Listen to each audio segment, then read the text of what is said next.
Hello viewers, welcome to my challenge Rakib kitchen blog 28। তো আজকে বানিয়ে নেব এগ মশলা কারি। তো চলো রেসিপি শুরু করা যাক।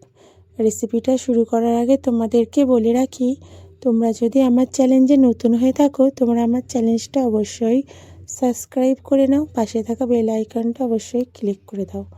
চলো ভিডিওটা শুরু করা যাক। আমি এখানে 10টা ডিম নিয়ে নিয়েছি। ডিমগুলোর মধ্যে সামান্য নুন দিয়ে ডিমগুলোকে সিদ্ধ করতে দিয়ে দেবো। ডিমগুলো যতক্ষণ সিদ্ধ হচ্ছে আমরা এখানে একটা মশলা বানিয়ে নেব। প্রথমে ফ্রাই প্যান গরম করতে দিয়েছি, দিয়ে দেবো এর মধ্যে পরিমাণ মতো তেল, দিয়ে দেবো একটা তেজপাতা, 2টো শুকনো লঙ্কা, হাফ চামচ পরিমাণ গোটা জিরে, আর দিয়ে দেবো 2টো মিডিয়াম সাইজের কাঁচা পেঁয়াজ। পেঁয়াজটাকে আমরা বেশ ভালো করে সোনালি করে ভেজে নেব।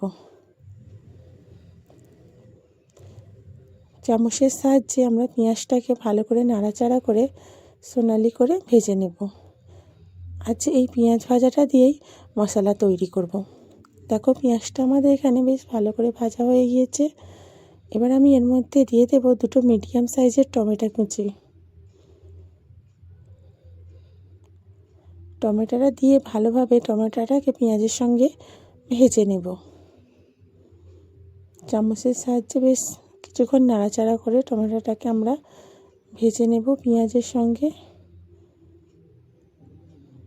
দেখো এখানে টমেটোটা আমাদের প্রায় অনেকটাই ভাজা হয়ে এসেছে। এবার আমি এর মধ্যে দিয়ে দেব সামান্য পরিমাণ হলুদের গুঁড়ো, আর দিয়ে দেব সামান্য পরিমাণ লঙ্কার গুঁড়ো। লঙ্কা আর হলুদ দিয়ে দিয়েছি। এবার আমি এটাকে চামচের সাহায্যে ভালো করে মশলাগুলোকে টমেটোর সঙ্গে পেঁয়াজের সঙ্গে মিশিয়ে নেব। এখানে বেশ ভালোভাবে মিশে গিয়েছে। এবার আমি চামচ দিয়ে এটাকে তুলে মিক্সচার গ্রাইন্ডারের মধ্যে নিয়ে নেব। সমস্ত উপকরণগুলোকে আমি মিক্সচারের মধ্যে নিয়ে নেব। উপকরণটা সামান্য ঠান্ডা হয়ে গেলে আমরা এটাকে পেস্ট বানিয়ে নেব। দেখো ডিমগুলো আমাদের সিদ্ধ হয়ে গেছে। ডিমগুলোকে আমি ছাড়িয়ে নিয়েছি। ডিমগুলোকে আমি এইভাবে ছুরি দিয়ে চ্যাঁ দিয়ে নেব। ডিমের উপরের সাদা অংশটাই চ্যাঁ দেবো, ডিমের হলুদ অংশটাই আমরা চ্যাঁ লাগাবো না। এইভাবে ডিমগুলোকে আমরা চ্যাঁ দিয়ে নিলে ডিমগুলোর ভিতরে মশলাটা খুব ইজিলি ঢুকে যাবে, ডিমগুলো খুব টেস্টি হবে। ওই প্যানের মধ্যে আরও কিছুটা তেল দিয়ে ডিমগুলোকে আমি ভেজে নেব। দিয়ে দেবো সামান্য পরিমাণ লঙ্কার গুঁড়ো, সামান্য পরিমাণ হলুদের গুঁড়ো, আর সামান্য পরিমাণ নুন। ডিমগুলোকে আমি হালকা লাল করে ভেজে নেব। ডিম বেশি লাল করে ভাজলে ডিমের উপরের অংশটা শক্ত হয়ে যায়, খেতে একদমই ভালো লাগে না। ডিমগুলো সামান্য অল্প ভেজে নিলেই হবে। এখানে আমাদের ডিমগুলো বেশ ভালোভাবে ভাজা হয়ে এসেছে। আরও কিছুক্ষণ এগুলোকে আমি নাড়াচাড়া করে তুলে নেব।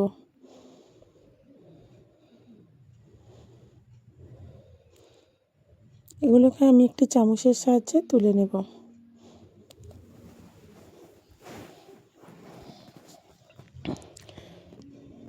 এই ফ্রাই প্যানের মধ্যে দিয়ে দেবো আরও কিছুটা তেল, দিয়ে দেব একটা পেঁয়াজ কুচি। এখানে আমি একটা বড় সাইজের পেঁয়াজ কুচিয়ে রেখেছিলাম, ওই পেঁয়াজ কুচিটাই আমি তেলের মধ্যে দিয়ে দিলাম। পেঁয়াজটাকে সামান্য কিছুক্ষণ নাড়াচাড়া করে ভেজে নেব। এখানে আমাদের পেঁয়াজটা ভাজা হয়ে গিয়েছে।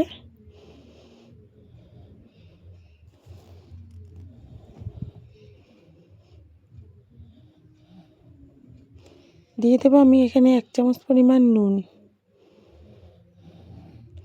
পেঁয়াজের মধ্যে নুন দিলে পেঁয়াজটা খুব তাড়াতাড়ি সিদ্ধ হয়ে যায় এবং তরকারির সঙ্গে খুব তাড়াতাড়ি মিশে যায়। দিয়ে দেবো হাফ বাটি আদা রসুন পেস্ট। আদা রসুনটা দিয়ে আমি পেঁয়াজের সঙ্গে আদা রসুনটাকে বেশ ভালো করে তেলের মধ্যে কষিয়ে নেব, যাতে আদা রসুনের কাঁচা গন্ধটা চলে যায়।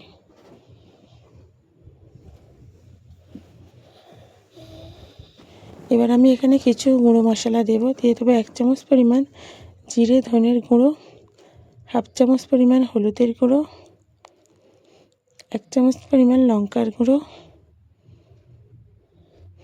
মশলাগুলোকে আমি ভালোভাবে তেল পেঁয়াজের সঙ্গে কষিয়ে নেব, যাতে মশলার কাঁচা গন্ধটা চলে যায়। দিয়ে দেবো 4 থেকে 5টা কাঁচা লঙ্কা। কাঁচা লঙ্কাটা মাছ ভাজা বরাবর আমি সামান্য চিড়ে রেখেছিলাম, ওটাই আমি দিয়ে দিলাম। আর দিয়ে দেবো 1/2 বাটি পরিমাণ টক দই। দইটাকে আমি চামচের সাহায্যে ফাটিয়ে রেখেছিলাম, ওই দইটাই আমি এই পেঁয়াজের মশলার মধ্যে দিয়ে দিলাম। দই দিয়ে ভালো করে দইটাকে কষিয়ে নেব। দইয়ের বাটি ধুয়ে সামান্য পরিমাণ জল দিয়ে দেব। চামচের সঙ্গে ভালো করে সমস্ত মশলাগুলোকে আমি কিছুক্ষণ হাতে সময় নিয়ে কষিয়ে নেব, যতক্ষণ না মশলা থেকে তেল ছাড়ে আমি মশলাটাকে কষাতেই থাকবো। এবার আমি দিয়ে দেবো এর মধ্যে ওই যে উপকরণগুলো আমি মিক্সচারে বেটে রেখেছিলাম প্রথমে, সেই উপকরণগুলো আমি এই কষানো মশলার মধ্যে দিয়ে দেব। উপকরণটি দিয়ে চামচের সাহায্যে ভালো করে মশলার সাথে আমি খুব ভালো করে কষিয়ে নেব।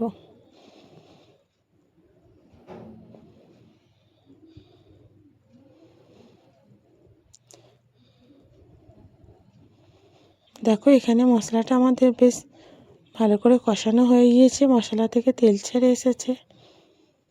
এবার আমরা দিয়ে দেবো সামান্য পরিমাণ জল। মিক্সচার গ্রাইন্ডারটা ধুয়ে কিছুটা জল দিয়ে দিলাম।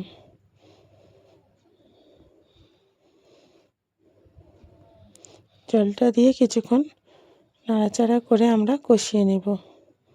ঝোলটা যেই ফুটে আসবে, দেখো ঝোলটা ফুটে এসেছে, এবার আমরা দিয়ে দেব ভেজে রাখা ডিম। ডিমগুলো দিয়ে চামচের সাহায্যে বেশ ভালো করে নাড়াচাড়া করে নেব।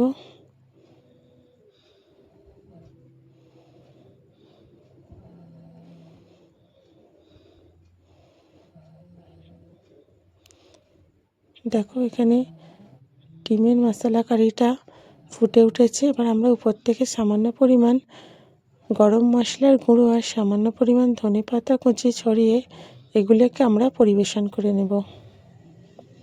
দেখছো এখানে আমাদের এগ মশলা কারি রেসিপি অনেকটাই রেডি হয়ে এসেছে। এবার আমরা এগুলোকে তোমাদেরকে পরিবেশন করে দেখাবো।